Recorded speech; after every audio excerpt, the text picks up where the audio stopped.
പിന്നെ നമുക്കൊരു പാഷൻ കൂടിയാണ് ഈ കൃഷി എന്ന് പറയുന്നത്.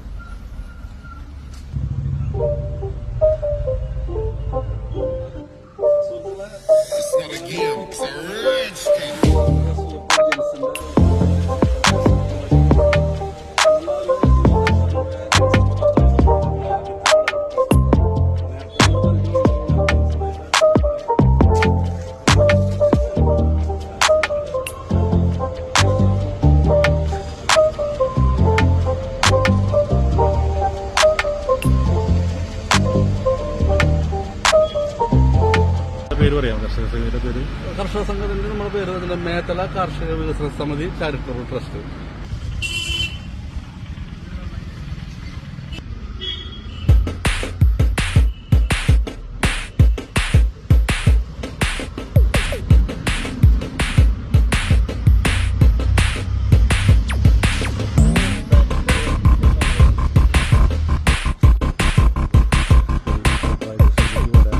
ലാഭകരമാണ്. എന്നിരുന്നാലും വൈറസുകൾ ബാക്ടീരിയകൾ വന്നു കഴിഞ്ഞാൽ ആ പപ്പായ കട പറിച്ചു കളയുന്നത് മാത്രമേ ഉള്ളൂ. അതുകൊണ്ടാണ് കൂടുതൽ പേര് ഇനി ഇറങ്ങാത്തത്. പിന്നെ നന്നായിട്ട് വെള്ളം വേണം, നല്ല വെയിലും വേണം. അങ്ങനെ സ്ഥലത്ത് മാത്രമേ ഇത് പിടിച്ചു കിട്ടുള്ളൂ.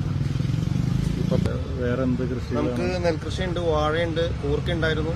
പിന്നെ ഇപ്പൊ വെണ്ടയ്ക്ക, പിന്നെ ഉള്ളത് പച്ചമുളക് ഉണ്ട്, നാടൻ പച്ചമുളക്, പിന്നെ വഴുതനങ്ങ ഉണ്ട്.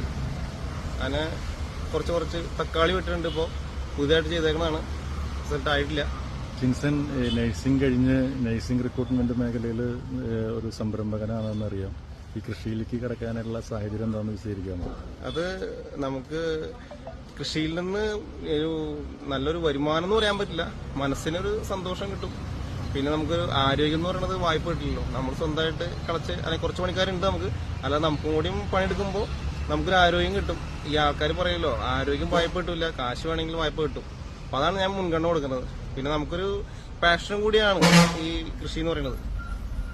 നമുക്ക് പഴുത്തിട്ട് അപ്പൊ ഈ ഒരു പഴുപ്പിലാണ് നമ്മൾ എല്ലാ പപ്പായകളും പറിക്കുന്നത്. പ്രത്യേകിച്ച് ഇത് ആളുകൾക്ക് ഒരുപാട് സംശയങ്ങളുണ്ട്.